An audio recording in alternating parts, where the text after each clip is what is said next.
Welcome to Women in the Middle Entrepreneurs, the podcast that gives you an unfiltered behind-the-scenes look at what it's really like being a woman in the middle who's over 50 and following her entrepreneurial dreams. Grab a superhero cape, girlfriend, because you deserve one. I'm your host, Master Certified Life Coach and Midlife Mentor, Suzy Rosenstein, and I am excited to inspire you with interviews that feature all of this midlife amazingness. Let's go.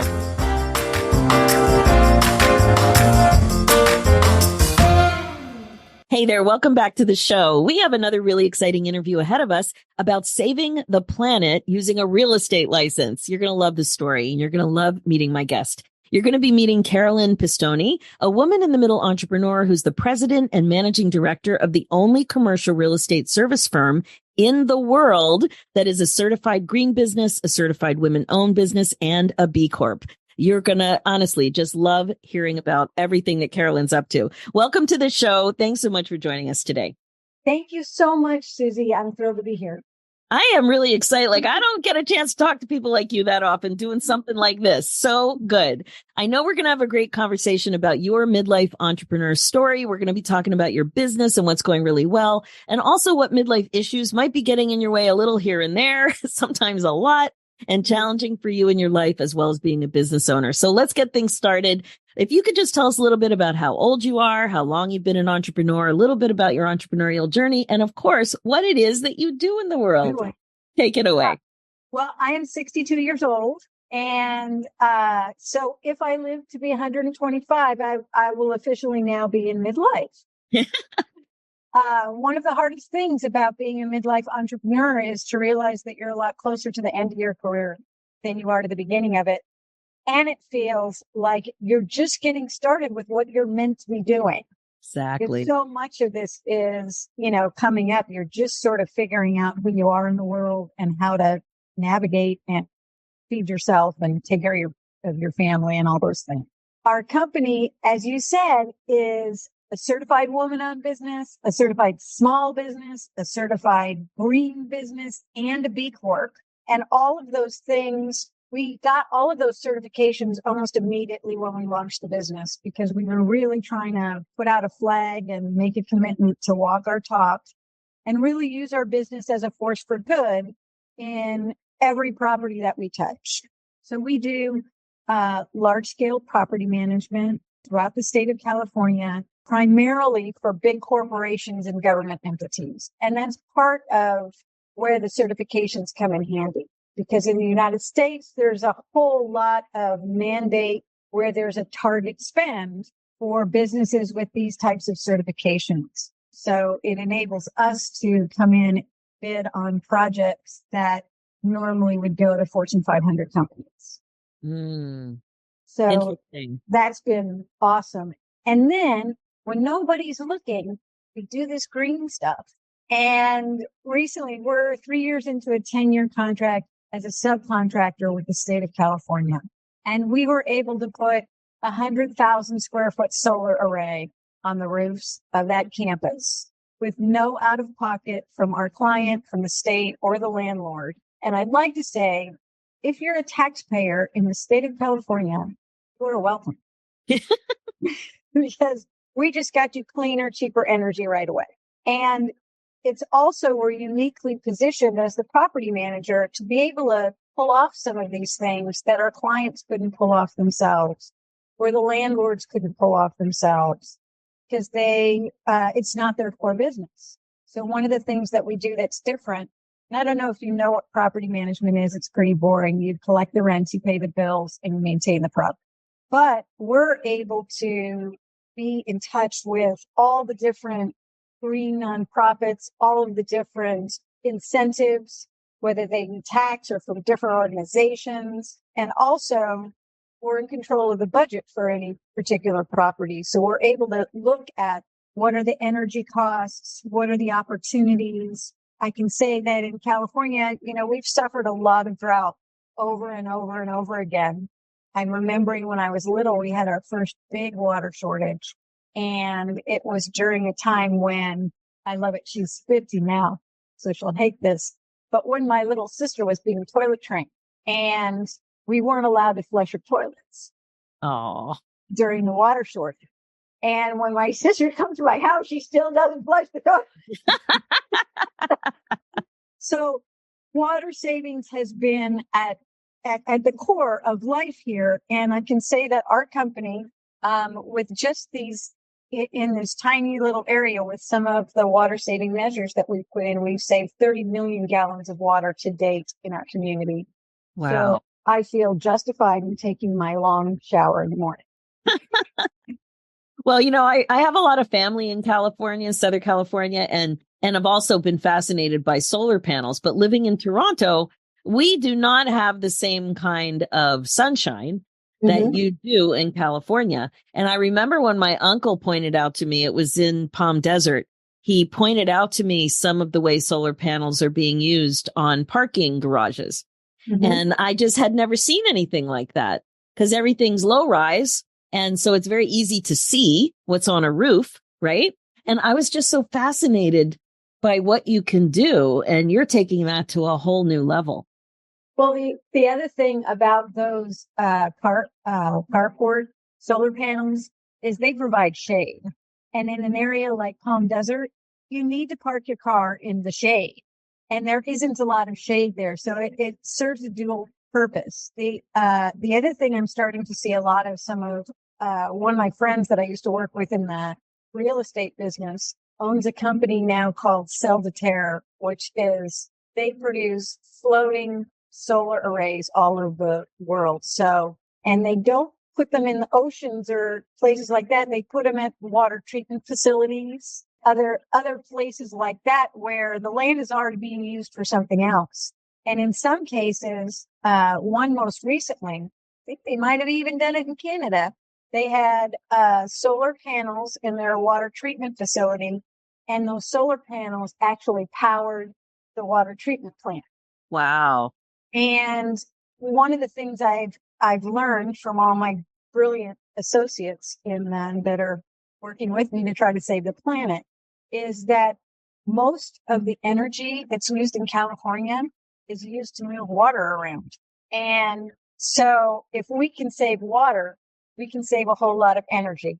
And then if we can try to use alternative energy sources, then all of a sudden we're saving water, we're saving energy, we're reducing greenhouse gas emissions, all those can.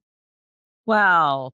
All right, Carolyn, you're like a bit of a badass, as we all know. So where did you come from? Like, what kind of influences did you have? What was your journey like? I'm sure at some point you tried something else and it led to this. Like, what was that part of your story? Like, how did you know that this was your calling? I didn't. I just sort of ended up here right now. I like to say, if you lose enough jobs, you get a great resume, and mine is particularly impressive. A lot of jobs on it.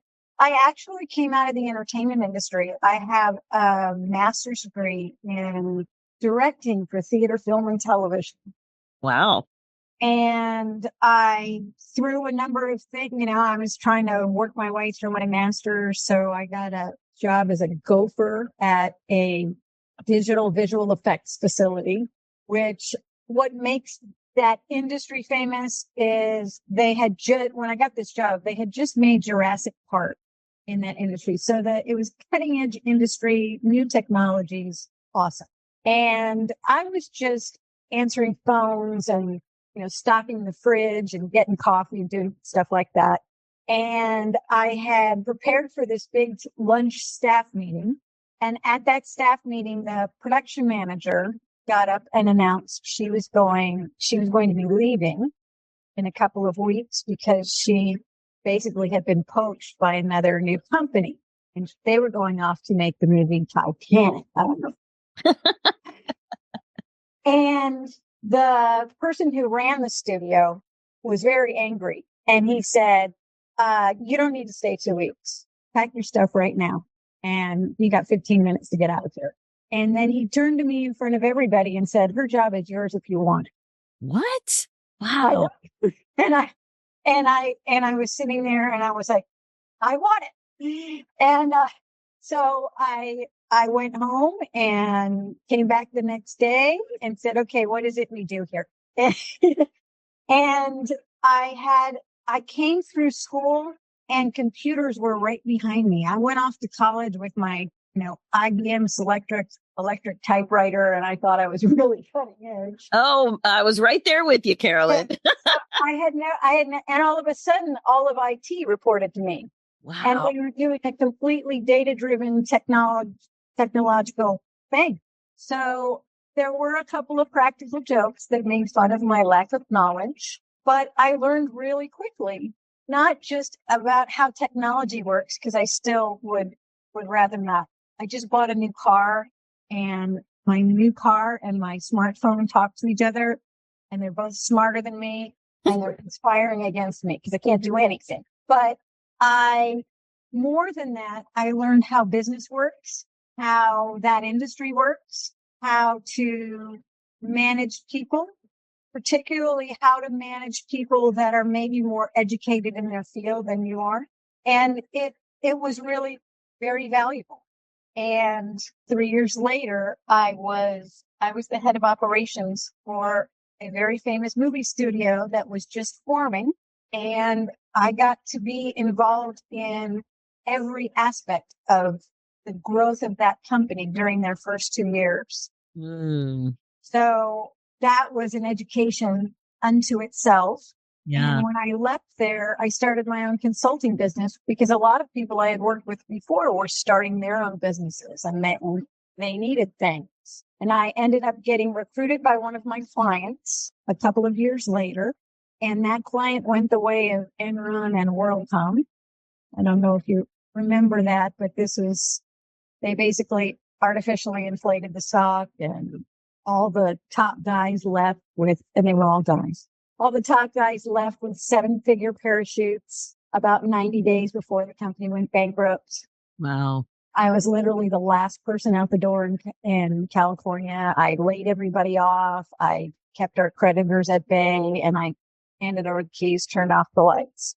Wow. I had my last 2 paychecks bounced. They took money out of and you don't have to deal with this in Canada, but they took money out of our paychecks for our medical benefits and never paid the benefits providers. So after everybody's losing their jobs, they suddenly are getting calls from, the hospital where their wife had twins last year. And, I know you were hoping for that kidney transplant, but not going to happen. It was just devastating. And previous to that, I had been a huge cheerleader for whatever organization I was with. That was, we're going to do great. Everybody's the best. And it hadn't occurred to me before that we were not intended to succeed. That this was just a way for people to steal money. And so I thought, well, I'll just go back to my own consulting business. But the whole landscape had changed. And I did not want to be the downsizing expert, even though I was a downsizing expert at that point. One of the things I learned is when you are in a leadership position and you have to lay off a lot of people, you then have to do their jobs. And one time we got to a point where we were having layoffs every Friday for about 3 months. And one gentleman found out he was laid off because his name was on the cake. And there weren't enough people to do all the paperwork and do everything. So we hadn't gotten to him yet. And he was like, really? So the bakery knew that I was losing my job. Wow. And so I took a lot away there. And I decided, since I had done so much with growth and space planning and, physical operations, and I knew all of the top real estate people in town because we were leasing all over town. I thought, maybe I'll just get a real estate license, a broker's license since I'm passing myself off as this real estate expert. And so I went and did that. And then I went and got a seat in my local real estate office. And I spent my Sundays sitting in condos, watching couples fight and baking one cookie at a time. So it smells good in there, and then eating them all. And I had a terrible attitude about it. And I went home to my then new husband, and I was just really bitter. And he listened to me complain, as he had been for months. And he basically sat me down and said, "What's your problem?" And then he looked at me and goes, you think this is beneath you, don't you? And I was like, well, yeah. I mean, I have a master's degree. I ran a movie studio. I did all these amazing things. And now, and it's just about money and nobody cares. And, and the woman who sits next to me doesn't wear shoes in the office and she's got big, ugly, stinky feet and just stuff that's just not professional. And he let me go on for a while. And then he goes, well, get over yourself because it's not beneath you. This license is just another tool in your toolbox. You're always talking about how you want to make the world a better place and you want to bring people together and you want to create these bigger and better things. Well, do it. This license does not define who you are. And 15 years later, we launched our own company and I made him get his real estate license. So where did your fascination with the environment come in? Well, I kind of always had it. We called it ecology when I was in school. So I remember being in grade school and learning about pollution and that sort of thing. But there was actually one day, and I was working as a consultant in an office in a high rise in San Francisco that faced the Bay Bridge. And I would watch all the commerce going back and forth and to the Port of Oakland and the Port of San Francisco, which are two of the busiest ports in the world. And I was there the morning that the Costco Busan hit the bridge. And I don't know if you heard about that, but it was a very foggy day. So I didn't see it actually hit. But as soon as the fog lifted, you could see it was kind of off to the side, kind of laying on its side. And you could see just oil spewing out. And that vessel sat there for days and days. And I remember looking at that and thinking, if I dropped a bottle of olive oil at my front door, I would block off the front door. I wouldn't let anybody come in or out. I would clean it up and then I would let people come in and out. But I saw probably 100, 150 vessels a day coming in and out under that Golden Gate Bridge. And I realized there was no mechanism to close that off, even for, a day, even for a couple of hours that it would take to rectify this situation. And I remember thinking, as humans, we put ourselves above plants and animals and that other stuff. But now what we've really done is we've put commerce above humanity. And money isn't even a real thing. and so that just kind of got me charged up and going. And it has been that one sentence, that money isn't even a real thing, has been very helpful in my entrepreneurial journey. Because there have been many times when this is happening and I could have let it really ruin my life and ruin my outlook and the ups and downs of business, like everybody has ups and downs in business, but it can really throw you as an entrepreneur. And when you care so deeply about the work that you're doing, those downs are very hard hitting, I would imagine. They can be. In 2019, we became a 7-figure business, and as you know, I think money isn't even a real thing. So I don't look at that as a milestone, except as I've gone out and gotten more involved with women's business organizations. I found out that less than 5% of the women-owned businesses in the United States ever hit that mark.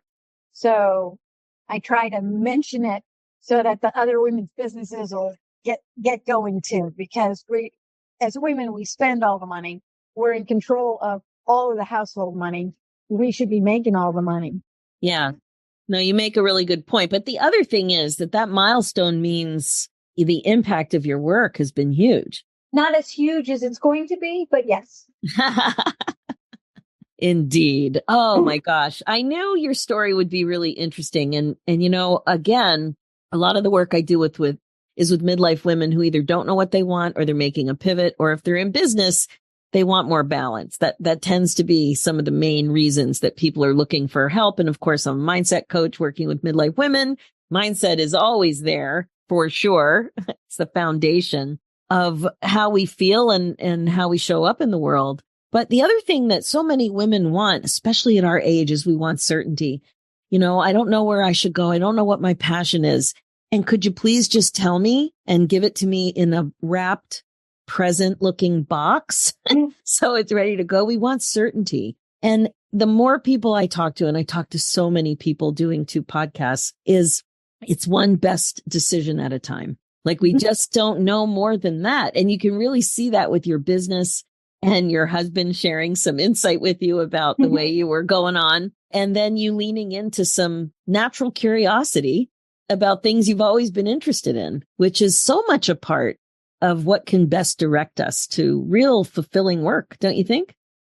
Absolutely. And certainly when starting this business, I just started showing up I just blocked out time in my calendar and I started showing up at any gathering that I could. So I joined all the women's organizations and all the green organizations and the Chamber of Commerce and, went to all the awards presentations and I didn't really know why I was doing.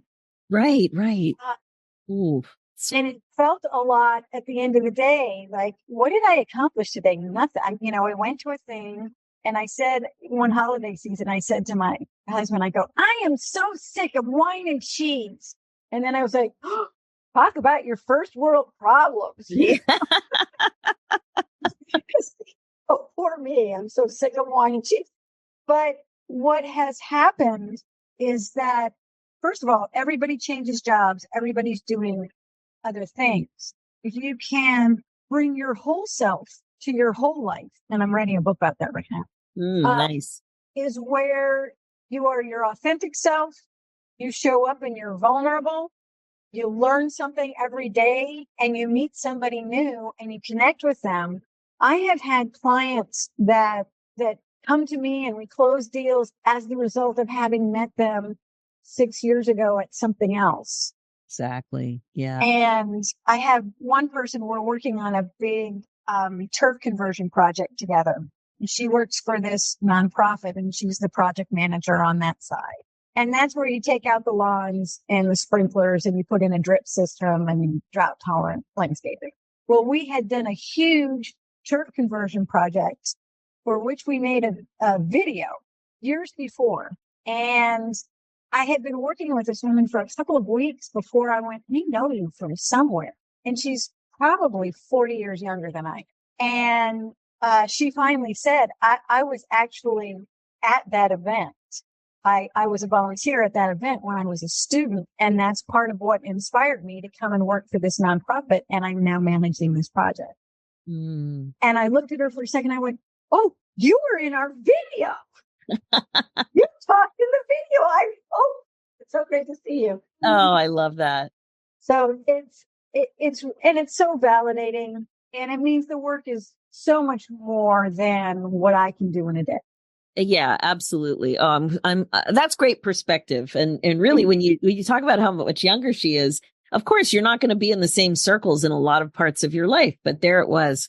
Yeah. So, one of the things I love about this podcast is getting to talk to you about the next topic, which is how midlife rears its ugly head. And I'm so positive about midlife in so many ways. But when it comes to what can happen with classic midlife issues affecting women who are entrepreneurs, I love talking about how you're managing that. And so one of the things you mentioned is this combination of being treated like a girl, like just a girl, in business, while at the same time wrestling with your own imposter syndrome. So if you could talk a little bit about that, I'm assuming your industry is largely male, I would imagine, right? Oh yeah. Commercial real estate is not necessarily known for being progressive or benevolent or kind to the planet. I don't know if you know, but a while back, we had a president that was in my business and we couldn't be farther apart in terms of ideology, but yet we're in the same business. What's amazing to me is until I see myself on camera, I think I'm 35. Totally. I totally identify with that. Yeah, exactly. And it's not till I had an experience. I was at a music festival last summer and I saw this guy that we were really good friends in high school. And we lost touch, and I didn't see him after high school. And I literally went running across the grass, and I had my arms outstretched. I was like, "Oh my God, it is so great to see you. You look fantastic." And he looked at me and he said, "Thank you, ma'am." And I really, it was his son. And I was just, oh my God. And I have a lot of vendors come into my office, and I'm always I try to be really welcoming and listen to their spiel, because I know how hard it is to do that kind of cold calling. And also I'm always recruiting. So I'm curious as to what their spiel is. And this one time a young man came in and he was selling multi-function printers. And that's kind of the entry level sales job for anybody who's going to be doing sales for it. So I listened to his whole spiel and talked to him. And then all of a sudden he stops, and through the course of this interaction, he was flirting with me shamelessly. And, I just, whatever. And then he stops and he looks at me and goes, "I bet you were really beautiful when you were younger." Stupid and boy. I didn't say anything. I didn't correct him. We wrapped it up. But as soon as he said that, I'm like, "Well, I'm not buying a multifunction printer today." So do you think it's more that you're a woman or more that you're an older woman? What do you think it is in your industry that when you're picking up this weird kind of reaction? Well, I used to work in Hollywood, and I left and moved to Northern California wine country. And I like to joke is because I turned 40 and I didn't want to have plastic surgery, and it's the law there, which isn't really true, but I still won't. It's such an image driven area that I knew my hair was starting to turn gray, and I didn't want to color it anymore. And I watched my income do this. Your income went down as your gray got more pronounced? Absolutely. Really? So I know as a listener to the podcast, you can't see Carolyn, but she's beautiful with curly, full gray hair, but the kind of gray that's like slightly different variations of gray. Beautiful. But you're saying that you really noticed that. Wow. Oh, absolutely. Absolutely. There are all kinds of indignities and small humiliations that come with getting older, and it's so much worse for women.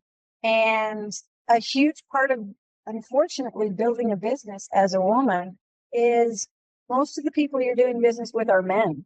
And there are plenty of wonderful men in every industry. I'm married to two of them. So,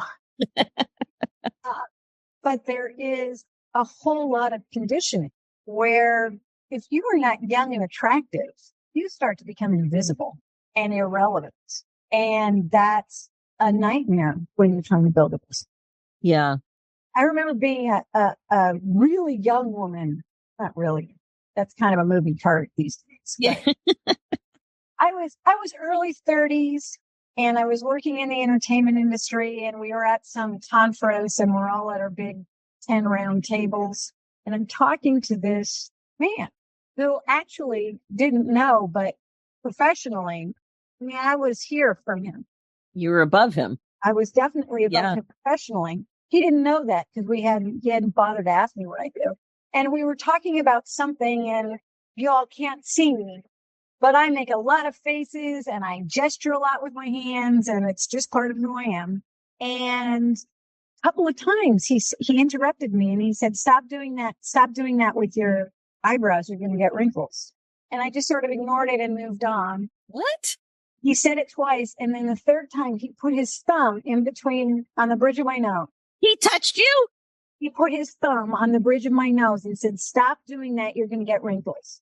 And I just basically found a reason to go to another table quickly after that. And because I wasn't strong enough in myself at that point to be able to say, first of all, don't ever put your hands on me again. And I thought, would a man put his finger on another man's face? Never. Or give him instruction about how to remain attractive longer? This is the weirdest story I've heard in ages. This is business setting. And unbelievable.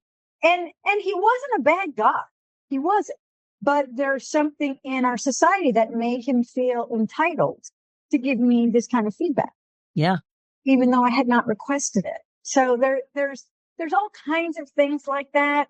My husband and I went to our niece's wedding a couple of years ago, and I love weddings, and this was a great one, and the champagne was flowing, and there was love everywhere, and it's a wonderful couple. And they had a DJ, and I started dancing, and I danced with my husband, and I danced with all my brothers-in-law, and I danced with the groom, and then I kicked my shoes off, and I danced with the bride, and I danced with my sisters-in-law, and I was just having a great time. And I was about to go sit down, and we put on Uptown Funk by Bruno Mars. And there is not a middle-aged white woman in the world that can't dance to that.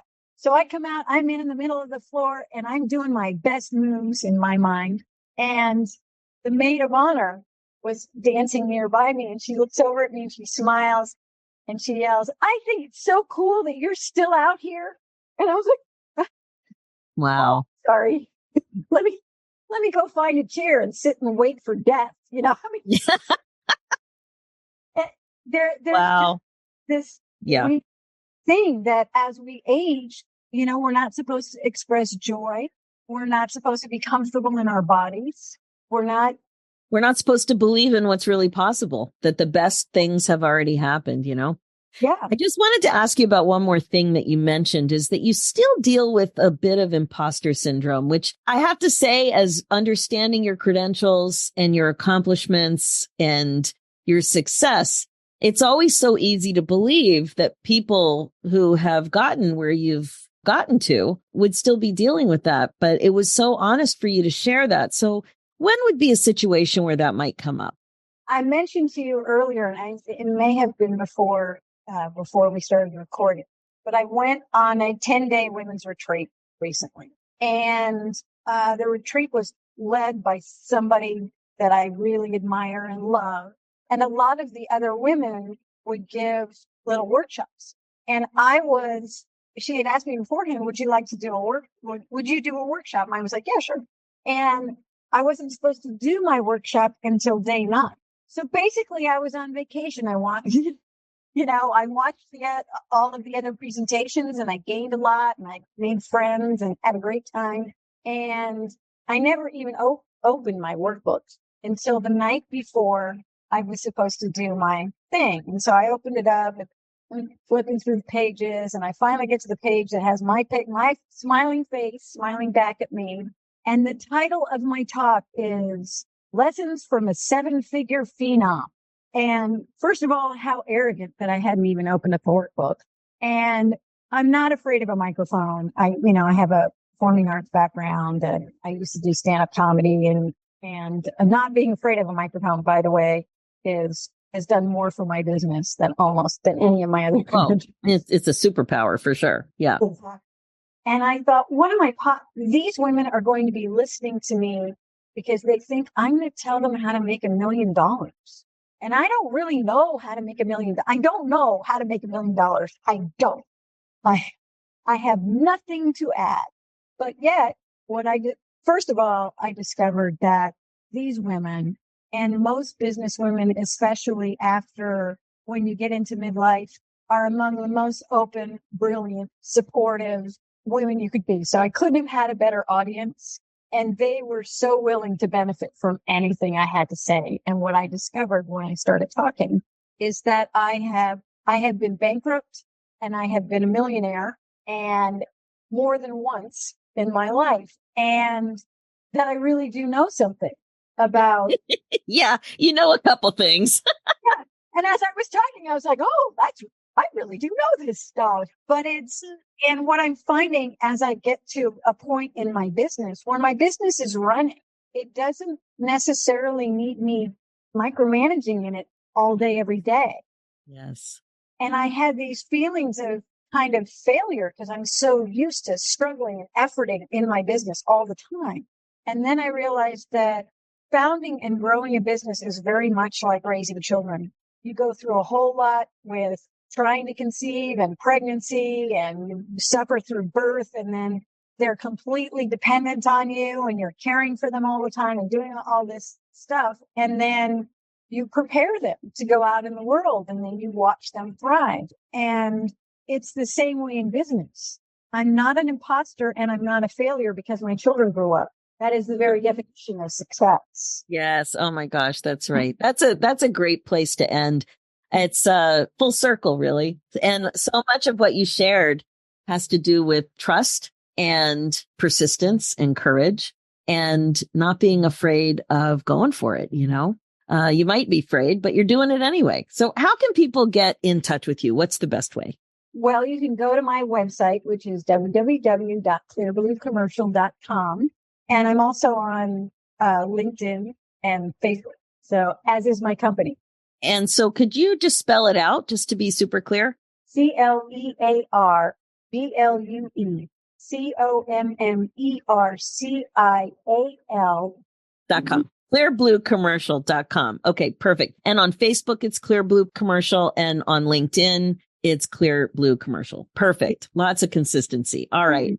Carolyn, thank you so much for taking the time, for sharing all of this. Your trajectory, the work you do in the world, your personal experience with it have really, really been inspirational. And honestly, we've learned so much. So thank you so, so much for sharing all of it. This has been a pleasure. I'm so thrilled anybody's interested.